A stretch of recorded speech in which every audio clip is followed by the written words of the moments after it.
4 tanda awal sumbatan pembuluh darah kaki yang sering dianggap sepele oleh lansia. Bapak dan Ibu yang saya hormati, Assalamualaikum warahmatullahi wabarakatuh. Semoga Bapak dan Ibu selalu diberikan kesehatan, ketenangan, dan umur panjang yang penuh kualitas. Perkenalkan, saya Dr. Hendra Handoko. Selama bertahun-tahun, saya menangani pasien dengan berbagai masalah jantung dan pembuluh darah. Ada satu hal yang sangat sering saya temui, dan jujur saja, ini membuat saya cukup prihatin. Banyak pasien datang terlambat, bukan karena mereka tidak mau berobat, tetapi karena tidak tahu bahwa keluhan awal yang mereka rasakan ternyata adalah tanda gangguan pembuluh darah. Ada pasien yang datang dengan luka kaki yang tidak sembuh-sembuh, warna kulit kaki berubah menjadi kecoklatan, kaki bengkak bertahun-tahun, nyeri saat berjalan yang makin lama makin berat. Bahkan, ada yang akhirnya harus menjalani amputasi jari kaki atau sebagian kaki. Padahal, Bapak dan Ibu, semua itu sebenarnya bisa dicegah kalau tanda-tanda awalnya dikenali lebih dini.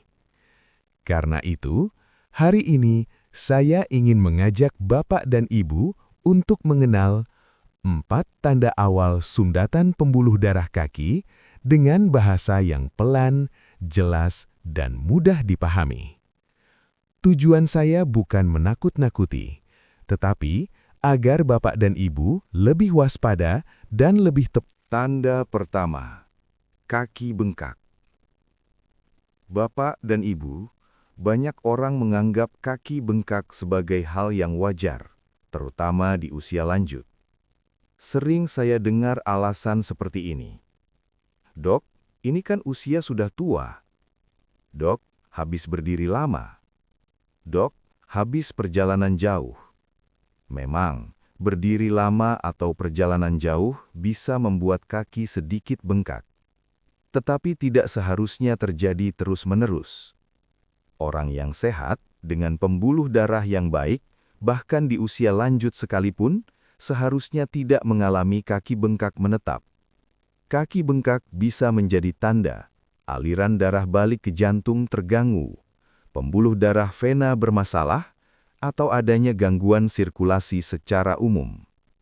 Apakah kaki bengkak pasti berarti sumbatan berat? Belum tentu, tetapi kaki bengkak adalah alarm awal bahwa sirkulasi darah tidak bekerja optimal.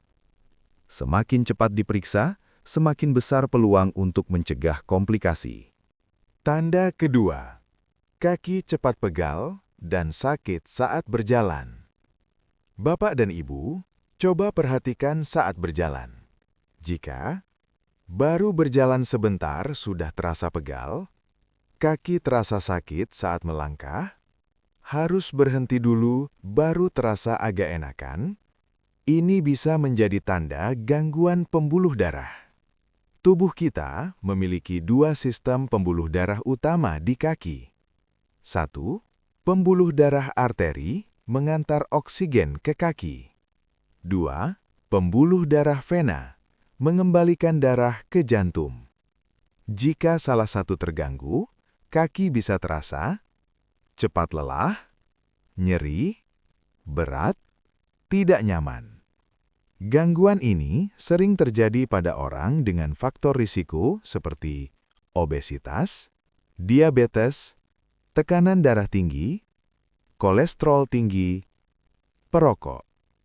Kabar baiknya, pada tahap awal, kondisi ini masih bisa dicegah dan diperbaiki dengan mengendalikan faktor risikonya.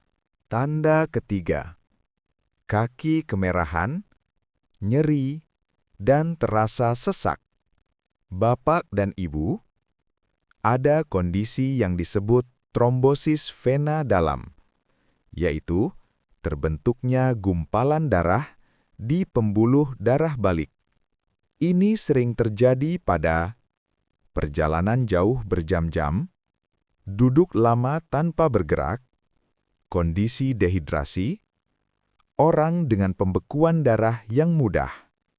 Tandanya bisa berupa satu kaki terasa lebih bengkak, warna kulit kemerahan, terasa nyeri dan panas, celana atau sepatu terasa sempit mendadak. Ini bukan hal sepele. Jika gumpalan darah ini lepas, ia bisa naik ke jantung dan paru-paru dan menyebabkan emboli paru yang bisa mengancam nyawa. Karena itu, kondisi ini harus segera diperiksa. Tanda keempat, ujung jari kaki dingin atau luka tidak sembuh. Bapak dan Ibu, perhatikan ujung jari kaki.